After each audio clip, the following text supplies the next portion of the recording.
Yang from BSHM Block 37.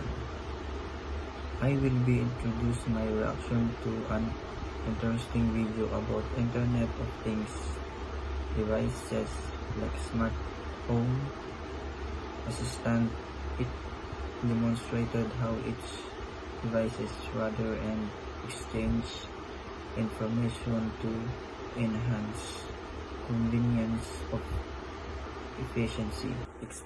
Explain the IoT technology. Internet of Things refers to the collective network of connected devices and the technology that facilitates communication between devices and the cloud, as well as between the devices themselves. Thanks to the advent of inexpensive computer chips and high bandwidth telecommunication, we now have billions of devices connected to the internet. Discuss the advantage OT/IoT cost savings. Predictive maintenance achieved by monitoring equipment health through IoT sensor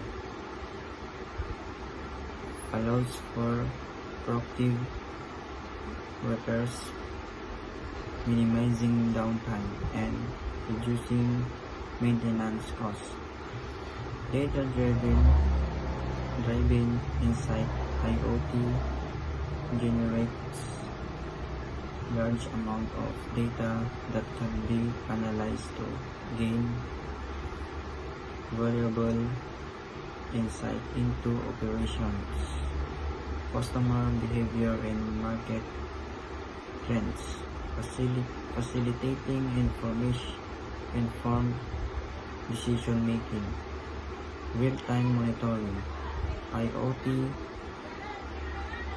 IoT devices can continuously monitor critical parameters like temperature, pressure, and behavior, and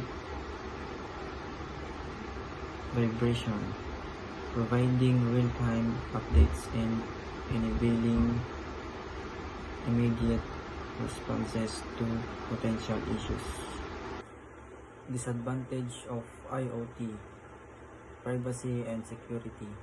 IoT devices can collect sensitive data which can be vulnerable to data breaches and privacy violations. Compatibility. There is currently no consensus on IoT standards, so these devices from different manufacturers may not work together. Job loss. As tasks are automated, the need of human labor may decrease completely. IoT can be complex and there may be compatibility issues between devices from different manufacturers. Personal insight. Would they use IoT in their daily life?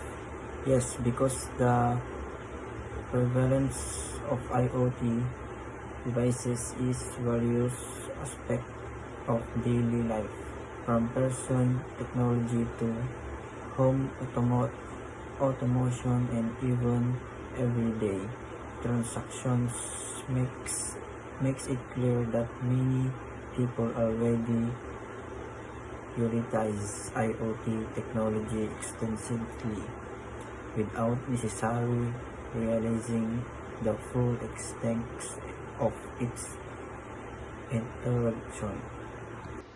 Summary: this takes away the responsible development and regulation of IoT technologies are crucial to maximizing its benefits while mitigating its task. A balanced approach that prioritizes security and privacy alongside innovation is essential for a positive social impact. It's IoT good or bad for security? It's that me is good. It follows a common standard. There has to be a common protocol stack to implement IoT, which provides easy communication. Security has to be major aspect. When everything is connected, it provides windows for hackers to spy on your personal things. It gets worse when weapon systems are connected in IoT, and current IoT products are fairly expensive.